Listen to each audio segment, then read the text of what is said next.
welcome to Kings Island. We are here at the park. It is Friday, June 28th, and we're here for another KI 2020 KI Giga project update. As always, when sharing our posts, be sure to use the hashtag WGT and KI Giga, as well as KI 2020.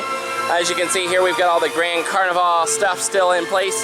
That festival and party runs through next weekend, not this weekend, but the following weekend after the 4th. It's great fun. It's a lot of fun. The parade is awesome.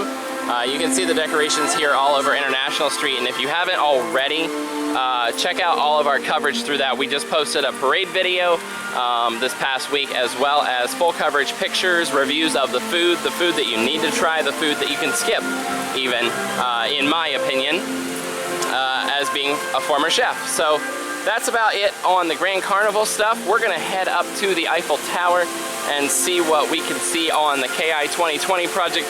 Not expecting to see too much today. Maybe we'll be pleasantly surprised by something more than just concrete. I would say we're still just looking at that concrete phase today, but we'll have to see when we get up there. Stay tuned.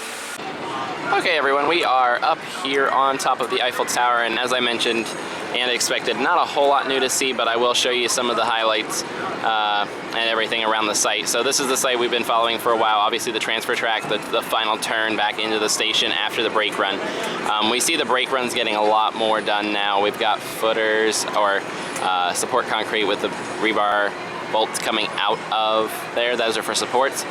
We've got those coming out of the ground in a lot of places on the brake run. We told you about that in our post last week. We've got this footer here is pretty much complete now too. Sorry, I'm gonna try to keep it from shaking. The tower itself is shaking as well. So back over here though, like I said, we got the turn. They're working on putting concrete in right here today. So you can see the truck backing in. They're actually just switching out. The first concrete truck has just left. Obviously ran out. As we look towards the old Dinosaurs Alive area, again, that is that first drop we're expecting to be right here.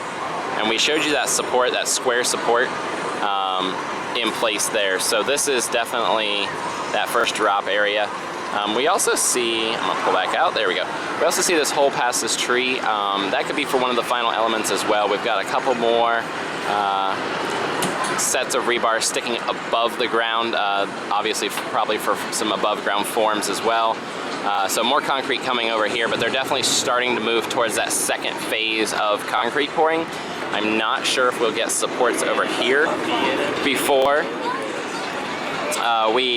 before we get into, I'm not sure if they'll dig all the holes before everything else. So we'll have to wait and see about that. Out in the distance, we don't have a whole lot going on yet.